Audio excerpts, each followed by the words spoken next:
New Zealand tour of India వచ్చే year జనవరి 11 నుంచి అయితే జరగబోతున్న విషయం మనందరికీ తెలిసిందే. ఇందులో 3 ODI matches and 5 T20 matches అయితే జరగబోతున్నాయి. సో ఇప్పుడు ఇష్యూ ఏంటిదంటే, మన కోచ్ గౌతమ్ గంభీర్ ఉన్నాడు కదా మామ, ఆయన ఏమన్నాడంటే, మన సెలెక్టర్స్ ఉంటారు కదా, అజిత్ అగాకర్గు అండ్ ఇప్పుడు శివం గారు ఉన్నారు, అండ్ ఆ మెంబర్స్లల్లా ప్రజ్ఞాన్ ఓజా, ఆర్పి సింగ్ వాళ్ళకి అట రిక్వెస్ట్ చేసిండట.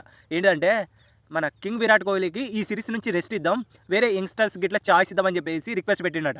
సో వాళ్ళు ఏమన్నారంటే, తను అద్భుతమైన ఫామ్లో ఉన్నాడు, ఈ సౌత్ ఆఫ్రికాతో జరిగిన సిరీస్లో 2 సెంచరీలు కొట్టున్నాడు, ఒక హాఫ్ సెంచరీ కొట్టున్నాడు, అండ్ అటు ఆస్ట్రేలియాతో జరిగిన సిరీస్లోనూ ఒక హాఫ్ సెంచరీ స్కోర్ చేసి ఉన్నాడు. అతను మోస్ట్ ఎక్స్పీరియన్స్డ్ ప్లేయర్ టీమిండియాకు నెంబర్ 3 స్పాట్లో. సో అలాంటి ప్లేయర్ని తప్పించే ఛాన్సే లేదని చెప్పేసి తన యొక్క మనవిని కొట్టి పారేసిల్లట.